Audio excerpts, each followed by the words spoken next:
इस फिल्म की कहानी एक ऐसी लड़की के ऊपर आधारित है जिससे उसका मकान मालिक रोज बेहोश करके उसके साथ गलत काम करता था। पर जब उस लड़की को इस बारे में पता चलता है तो कहानी में आगे क्या होगा ये हम आज की इस एक्सप्लेनेशन में देखने वाले हैं। आज मैं जिस फिल्म को एक्सप्लेन करने वाला हूँ उसका नाम है द रेजिडेंट और ये फिल्म 2011 में रिलीज हुई थी। मूवी की शुरुआत में हम जूलियट नाम की एक लड़की को देखते हैं जो एक नर्स है और एक हॉस्पिटल में काम करती है। फिर रात को जब जूलियट अपने होटल में आती है तो हम देखते हैं कि वो काफी परेशान है और किसी चीज के बारे में सोचकर सो नहीं पा रही है। दरअसल हाल ही में जूलियट का ब्रेकअप हुआ है जिस वजह से वो थोड़ा डिस्टर्ब रहने लगी है। फिर अगली सुबह जूलियट एक रेंटल अपार्टमेंट देखने जाती है लेकिन उसे वो अपार्टमेंट बिल्कुल भी पसंद नहीं आता। फिर इसके कुछ देर बाद उसे एक दूसरे अपार्टमेंट के लिए कॉल आता है तो जूलियट उसे देखने के लिए उस अपार्टमेंट में पहुंच जाती है। वहाँ पर वो उस अपार्टमेंट के मालिक से मिलती है जिसका नाम मैक्स होता है। मैक्स उसे वो अपार्टमेंट दिखाता है और जूलियट को वो बहुत पसंद भी आता है। पर वो अपार्टमेंट बहुत बड़ा था तो जूलियट को लगता है कि शायद उसका रेंट भी ज्यादा होगा, लेकिन मैक्स उसे इसका रेंट बहुत कम बताता है। जूलियट जब इसकी वजह पूछती है तो मैक्स बताता है कि इस बिल्डिंग के नीचे से ट्रेन गुजरती है जिस वजह से लोगों को बहुत डिस्टर्बेंस होती है और इस वजह से उसने इस अपार्टमेंट का रेंट कम रखा है। पर जूलियट को इससे कोई प्रॉब्लम नहीं थी, इसलिए वो इस अपार्टमेंट को रेंट करके वहाँ पर शिफ्ट करने लगती है। इसी दौरान वहाँ पर उसकी मुलाकात मैक्स के ग्रैंडफादर से होती है जिनसे बात करते वक्त जूलियट को उनका बिहेवियर काफी अजीब लगता है। फिर एक रात जब जूलियट अपने बेडरूम में सो रही थी तभी वहाँ पर उसे किसी के होने का एहसास होता है। पर जूलियट जब उठकर चेक करती है तो उसे वहाँ पर कोई भी दिखाई नहीं देता।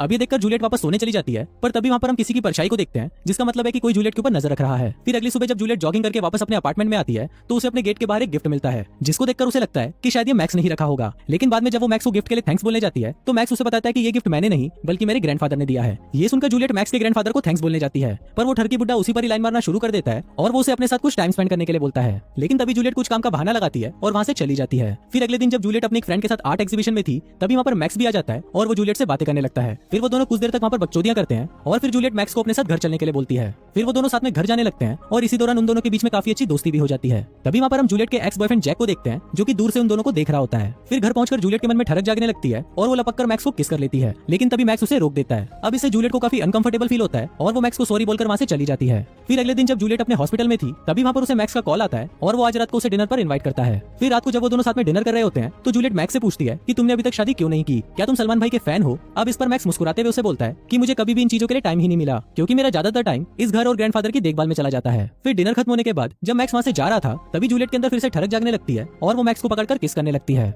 इसी दौरान फिल्म फ्लैशबैक में जाती है और हम देखते हैं कि मैक्स जूलियट को पहले से ही जानता था। दरअसल एक दिन जब वो अपने ग्रैंडफादर को हॉस्पिटल लेकर आया था तब वहाँ पर उसने पहली बार जूलियट को देखा और इसके साथ ही उसे वहाँ पर यह भी पता चला कि जूलियट अपने लिए एक अपार्टमेंट ढूंढ रही है। इसलिए मैक्स ने जूलियट को अपना अपार्टमेंट रेंट पर देने के लिए कॉल किया। यहाँ पर हमें ये भी पता चलता है कि उस रात हमने जिसकी परछाई जूलियट के कमरे में देखी थी वो मैक्स ही था। दरअसल मैक्स ने अपने घर को कुछ इस तरह बना रखा था कि वो जब चाहे तो वो छुपकर जूलियट के कमरे में आ सकता था और जब से जूलियट यहाँ पर रहने आई है मैक्स हर रात को छुपकर जूलियट के कमरे में आता है और उसे पूरी रात सोता हुआ देखता है, जिससे हमें पता चलता है कि मैक्स जूलियट के पीछे पूरी तरह पागल है। वहीं फिल्म वापस प्रेजेंट में आती है और हम देखते हैं कि मैक्स और जूलियट घपाघप करने की तैयारी कर रहे हैं। पर तभी जूलियट का मन बदल जाता है और वो मैक्स को बोलती है कि वो ये सब नहीं कर सकती। दरअसल जूलियट अभी भी अपने एक्स बॉयफ्रेंड से प्यार करती थी। फिर जब जूलियट ये बात मैक्स को बताती है तो वो उसे बिना कुछ बोले वहाँ से चला जाता है। फिर अगली सुबह मैक्स जूलियट का पीछा करते हुए एक सुपरमार्केट में जाता है जहाँ पर जूलियट उसे कल रात के लिए माफी मांगती है और उसे कहती है कि उसे अपने एक्स बॉयफ्रेंड को भुलाने के लिए थोड़ा टाइम चाहिए। यहाँ पर मैक्स उसे इस तरह बर्ताव करता है कि जैसे उसे इस बात से कोई फर्क नहीं पड़ता। फिर उसी रात जब जूलियट अपने कमरे में सो रही होती है तभी वहाँ पर मैक्स आ जाता है और वो उसे छूने लगता है। पर इसी दौरान जूलियट की नींद खुलने लगती है जिसको देखकर मैक्स वहाँ से चला जाता है। इसके बाद जूलियट उठकर पूरे घर को चेक करती है और इसी दौरान उसे एक खाली कमरा मिलता है जिसकी मदद से मैक्स उसके अपार्टमेंट में आया जाया करता था। फिर अगली सुबह जूलियट मैक्स को उस खाली कमरे के बारे में बताती है तो मैक्स उसे बोलता है कि मैं इसे ठीक कर दूंगा और फिर वो पूरा दिन वहाँ पर रुककर उसे ठीक करने लगता है। फिर रात को जब जूलियट अपने घर पर खाना बना रही थी तो मैक्स उसे वहाँ पर छुपकर देखने लगता है। तभी वहाँ पर उसे जूलियट की कॉल से पता चलता है कि आज रात को उसका एक्स बॉयफ्रेंड जैक उसके साथ डिनर करने यहाँ पर आने वाला है। फिर इसके थोड़ी देर बाद जब जूलियट वहाँ से चली जाती है तो मैक्स उसके किचन से होते हुए उसके घर में आ जाता है। तभी वहाँ पर जैक भी आ जाता है और उसे देखकर मैक्स भागकर जूलियट के क्लोजेट में छुप जाता है। दूसरी तरफ जैक और जूलियट कुछ देर तक बातें करने के बाद एक दूसरे के करीब आ जाते हैं और वहीं पर ही धुआंधार घपाघप करने लगते हैं। मैक्स भी वहीं छुपकर उन दोनों के इस कार्यक्रम को देख रहा होता है और ये देखकर मैक्स को बहुत ज्यादा जलन होने लगती है। फिर जैक के वहाँ से जाने के बाद मैक्स गुस्से में जूलियट की वाइन में बेहोशी की दवा मिला देता है जिसको जूलियट पी लेती है। फिर रात को जब जूलियट सो रही होती है तभी मैक्स वहाँ पर आता है और उसे हर जगह पर छूने लगता है, पर अब क्योंकि जूलियट बेहोश थी तो उसे कुछ भी पता नहीं चलता। फिर अगली सुबह जूलियट काफी लेट उठती है जिस वजह से वो हॉस्पिटल जाने के लिए भी बहुत लेट हो जाती है। फिर कुछ देर बाद जब हॉस्पिटल में जूलियट अपने एक दोस्त से बात कर रही थी तभी हमें पता चलता है कि जूलियट पिछले कई दिनों से रोज काम पर लेट आ रही है। अब जूलियट को भी ऐसा लगने लगता है कि शायद उसके अपार्टमेंट में कुछ तो अजीब हो रहा है, इसलिए वो अगले दिन पूरे अपार्टमेंट में कैमरे लगवा लेती है, पर वो इस बारे में मैक्स को कुछ नहीं बताती। दूसरी तरफ हम मैक्स को देखते हैं जो अपने ग्रैंडफादर को ड्रग्स का ओवरडोज देकर मार डालता है क्योंकि वो अक्सर उससे काफी उल्टा सीधा बोला करते थे। फिर उसी रात मैक्स जैक और जूलियट को साथ में डिनर करते हुए देखता है जिसको देखकर वो और भी ज्यादा गुस्सा हो जाता है। इसके बाद जब जैक वहाँ से वापस अपने घर जा रहा था तब मैक्स उसे धक्का देकर सीढ़ियों से नीचे गिरा देता है। वहीं जूलियट जब घर आकर कैमरे की रिकॉर्डिंग्स चेक करती है तो उसे वहाँ पर कुछ नहीं मिलता, इसलिए वो कंप्यूटर बंद करके वाइन पीने लगती है। ये वही वाइन थी जिसमें मैक्स ने बेहोशी की दवा मिलाई हुई थी। फिर जब जूलियट उसको पीने के बाद बेहोश हो जाती है तो मैक्स वहाँ पर आकर उसके साथ सेम प्रोसेस वापस करने लगता है, लेकिन इस बार जूलियट को होश आ जाता है और ये देखकर मैक्स उसे तुरंत बेहोशी का एक इंजेक्शन दे देता है जिसके कारण जूलियट फिर से बेहोश हो जाती है। अब उस दवा की वजह से जूलियट अगले दिन फिर से से लेट उठती है, जिस वजह से वो जल्दी में हॉस्पिटल जाने के लिए तैयार होने लगती है। पर इसी दौरान उसे बेड के नीचे से उस इंजेक्शन की कैप मिलती है, जिसको देखकर वो समझ जाती है कि जरूर उसे रात को कोई बेहोशी के इंजेक्शन दे रहा है।